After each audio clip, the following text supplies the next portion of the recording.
अस्सलाम वालेकुम friends, welcome back to my channel. आज हम रिव्यू ला रहे हैं आपके लिए यामा की 125DX। मैंने जो इसमें आफ्टर मार्केट चीज़ें इंस्टॉल की हैं वो मैं आपको थोड़ा सा बता देता हूँ। कुछ लोग पूछते हैं कि टायर्स कौन से डालने चाहिए। इसके मैंने दोनों टायर्स को ट्यूबलेस किया हुआ है क्योंकि अलॉय रिम्स हमें ऑलरेडी मिले हुए हैं। फ्रंट पे इसके अंदर है पैंथर ट्रैकर। मैं अभी आपको क्लोजअप करके दिखाता हूँ। ये पैंथर ट्रैकर का जो टायर है ये है ट्यूबलेस और इसका साइज़ है 275। और जो बैक साइड के ऊपर है वो है इंसिग्निया सर्विस का एक्सपोर्ट का टायर है और इसका साइज़ है 100/90/18। इससे पहले मेरे पास YBR 125G थी, वो मुझे समझ नहीं आई, उसके कुछ इश्यूज़ थे, वो मैं आपसे अभी डिस्कस करूँगा इसका क्लोजअप लेके। और DX से मैं मुतमईन हूँ क्या क्या चीज़ें फ़र्क हैं, हत्ता कि दोनों का इंजन स्पेक्स सेम है और दोनों में बहुत फ़र्क है। अच्छा जी, तो ये लीजिए आप क्लोज़अप शॉट्स। सबसे पहले आप फ्रंट का टायर नोट कर लें।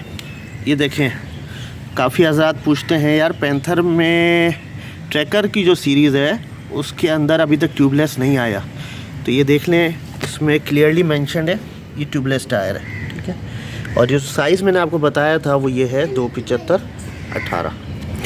अच्छा, इसके साथ जो बैक का टायर है वो हमने ये डाला है, देखें ये भी ट्यूबलेस है और कहा यही जाता है कि ये सर्विस की तरफ से है। बाकी इसकी सीरीज़ है इंसिग्निया और इसका साइज़ है 3.5/18, तो ये तकरीबन 100 बनता है आपका।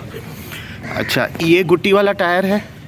ये दो टायर डालने के बाद जो मेन फ़र्क आया है वो ये है जनाब कि ग्रिप बहुत ज़्यादा बढ़ गई है, बाइक सॉफ्ट हो गई है, बाइक की ब्रेकिंग अच्छी हो गई है।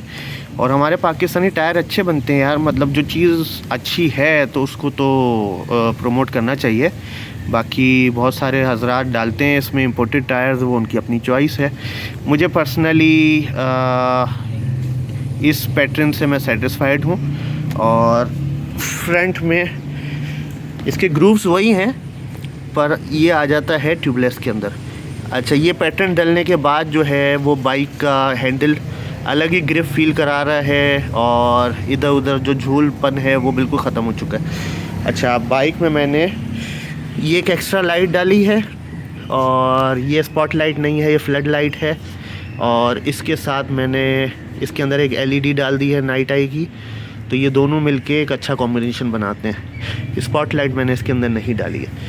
रनिंग जो हमने इसकी अभी की है वो ये हो चुकी है 1518 और इस 1518 के अंदर हमने मिक्स अलग अलग पैचेस पे हमने बाइक को रन किया है। और इसके साथ मैं आपको दिखाऊं, ये इसके रेड शेड है और ये मैंने फिर इसके अंदर मैश डाला था। मैश से फ़ायदा जो बेसिकली वो ये है कि जो साइड से है ये एयर अंदर जाती है तो बैठने के बाद इसमें गर्मी फ़ील नहीं होती। बाकी इसमें नरम का कोई अंसर नहीं है। सीट इसकी ऑलरेडी बहुत अच्छी दी हुई है YBR-G की निस्बत। ये आप इसकी चौड़ाई देख सकते हैं कितनी चौड़ाई है, फिर आप इसकी हाइट देख सकते हैं कि क्या हाइट है। अच्छा, अब मैं आपको थोड़ा सा कंपैरिजन बता दूं, फिर चलते हैं आगे नेक्स्ट स्टेप के ऊपर। बात कुछ यूँ है कि YBR-G भी मैंने 0 मीटर ली थी और रखा मैंने उसको तकरीबन 1.5 साल। उसके मेन कुछ इश्यूज़ हैं जो इसमें मुझे फ़ील नहीं होते। एक चीज़ ये है कि उसका इंजन पावर थोड़ी सी लैग करती है। आप जब एक्सीलेटर देते हैं तो आपके थ्रॉटल के ऊपर रिस्पांस नहीं आता। फर्स्ट गियर, सेकंड गियर, कोई सा भी आप गियर लगाते हैं वो रिस्पांस नहीं है जो इसका रिस्पांस है। आया कि दोनों के जो इंजन स्पेक्स हैं वो सेम हैं पर बॉडी इस टू वेट रेशो जो है उसके फ़र्क होने की वजह से, और शायद उन्होंने इसके अंदर कुछ ना कुछ चेंजेस की है जिसकी वजह से ये अल्हम्दुलिल्लाह हर गियर में रिस्पॉन्सिव है। आप एक नॉर्मल स्पीड के ऊपर जा रहे होंगे और अगर चौथा पांचवा गियर है और थोड़ा सा आप थ्रॉटल देंगे तो ये आपको उस वक्त भी रिस्पांस करेगी। एक चीज़ हो गई ये सबसे बेस्ट। दूसरी ये हो गई कि देखें इसका टैंक है फ्लैट। हमारे यहाँ जो ख़ास तौर पे शहर के अंदर अगर हमें बाइक रन करनी है तो इसके अंदर आप हैंडल के अंदर शॉपर लटका सकते हैं, कोई सामान ख़रीद के ला सकते हैं, फैमिली बैठी है तो थोड़ा सा आगे हो सकते हैं या बच्चे टैंक पे बैठ सकते हैं। बैक साइड पे भी आप देखें फ्लैट है जो इसकी सीट है, तो अगर लेडीज़ बैठी हुई हैं या बच्चे बैठे हुए हैं तो वो भी कंफर्टेबल है और आप भी कंफर्टेबल हैं। जबकि YBR-G के अंदर इशू ये है कि उसका टैंक है एक ऊँट के कुम्बड़े की तरह। अब आप ना आगे जा सकते हैं ना आप बैक पे जा सकते हैं। उसकी जो सीट है उसमें एक बहुत बड़ा एक स्लोप आपको वाज़े जो है ना फ़ील होगा। अब वही जो आपको स्पेस मिली हुई है उसी स्पेस के अंदर आपने ट्रैवल करना है, वो 100 किलोमीटर हो या 500 किलोमीटर्स हो। बेहतर फिर आप कुछ चीज़ों में कर सकते हैं, आप आफ्टर मार्केट एक्सीटर ले लें या आप ट्यूब रख लें। अलग अलग राइडर्स जिस तरह से अपने कंफर्ट के हिसाब से चीज़ें उसके अंदर इंस्टॉल करते हैं। लेकिन जो कंपनी से बाइक आई हुई है उसका ये इशू है कि उसके अंदर जब आप यहाँ बैठते हैं तो थोड़ी देर के बाद उसकी सीट चूँकि है पतली तो वो कंफर्ट नहीं प्रोवाइड करती जो DX के अंदर है। दूसरी बात ये कि जो उसके अंदर सिटिंग पोस्चर है वो थोड़ा सा स्पोर्ट्स बाइक जैसा है और आगे की तरफ आप मामूली से लीन होते हैं, जिसके बाद आपके हाथों के ऊपर थोड़ी देर के बाद प्रेशर फ़ील होता है। अच्छा, और इसमें दूसरी चीज़ का फ़र्क कहें तो ये आप कह सकते हैं कि अगले जो फॉक हैं वो उसके ज़्यादा उसमें एडजस्टमेंट है इसकी निस्बत, तो वो जो ऑफ़ रोड के ऊपर परफॉर्म करती है तो उसमें ज़्यादा गुंजाइश होती है। लेकिन अगेन डिपेंड करता है आपकी राइडिंग स्किल्स के ऊपर। अगर आप एक पुराने राइडर हैं तो आप इसको भी कहीं भी ले जाएंगे, जैसा कि हमने देखा है पहाड़ी इलाकों के अंदर लोग तो CD70 भी लेके और सारी जगह घूम रहे होते हैं, जो गांव देहाती के ओरिजिनल वहाँ के रहने वाले होते हैं। अच्छा, फिर उसके बाद अब इसके अंदर जो मैंने इंस्टॉल किया है, देखें ये नीचे आपको फुट रेस्ट नज़र आ रहा होगा बैक साइड का।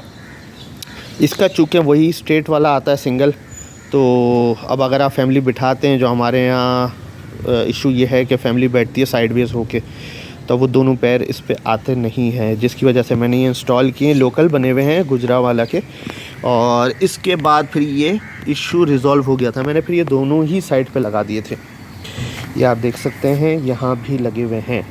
अच्छा, इसको मैंने मज़ीद नरम कर दिया। इसकी जो मैंने सेटिंग है, देखें मैं कहाँ ले आया हूँ, बिल्कुल लास्ट के ऊपर लेके आ गया हूँ मैं। तो जो ये लास्ट के ऊपर इसकी सेटिंग है, ये आता है सेकंड के ऊपर। तो यहाँ से इसको घुमाते हुए एक पाने की मदद से, और इसको मैं लास्ट पे ले आया हूँ, तो इसके जम्प्स बहुत ज़्यादा नरम हो चुके हैं। इसके बाद बाकी चीज़ें इसमें बहुत ज़्यादा कोई फ़र्क नहीं है। उसमें भी फ्रंट डिस्क आती है, इसमें भी फ्रंट डिस्क है, और बाकी मीटर क्लस्टर वगैरह सारी चीज़ें सेम हैं। बस एक राइडिंग पोस्चर इसके अंदर फ़र्क है, पिक का फ़र्क है। तो ये बाइक आप देखें कि बैक साइड से टायर की ये चौड़ाई शो कर रही है। और इसके साथ फ़र्क ये आया कि जब मैं इसे लीन करता हूँ कि कहीं की भी राइड्स में, तो ये कंफर्टेबली जो है वो आपके हाथों के हिसाब से सेट है।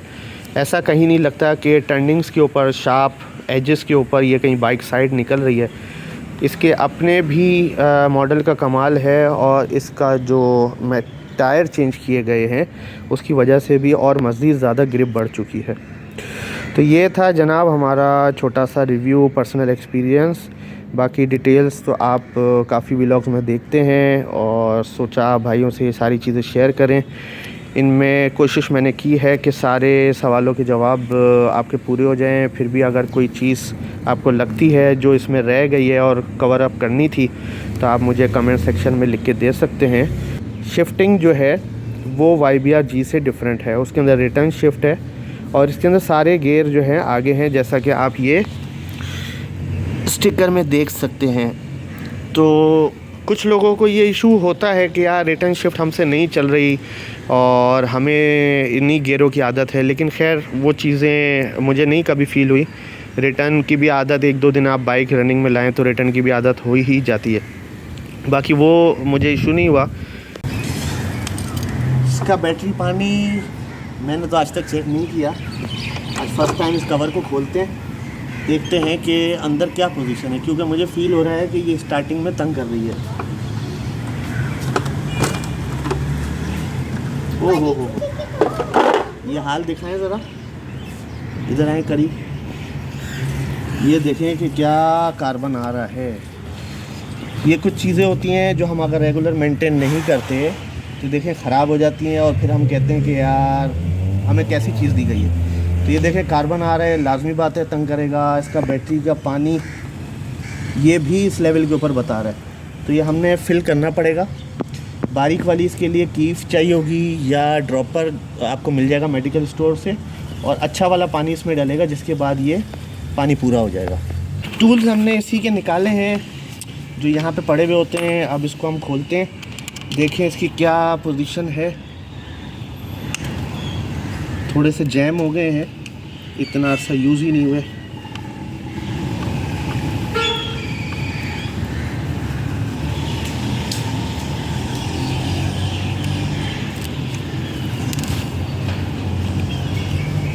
ये देखिए ये हो गया स्लिप। अच्छा जी, तो ये बैटरी मैंने फाइनली निकाल ली है। ये स्क्रू ड्राइवर काम नहीं कर रहा था, फिर मैंने रिंग पैनल लिया है और आप देख सकते हैं कि कितना कार्बन आया हुआ है यहाँ पे। इसका बोल्ट बुरी तरीके से गल चुका है। अब नया बोल्ट हम ख़रीद लेंगे मार्केट से, उसमें लगाएंगे। पानी आप देखें कहाँ आई हुई है, ये देखें इसमें थोड़ा सा, ये तो बिल्कुल खाली पड़े हुए हैं। इसी वजह से इसका सेल्फ तंग कर रहा था।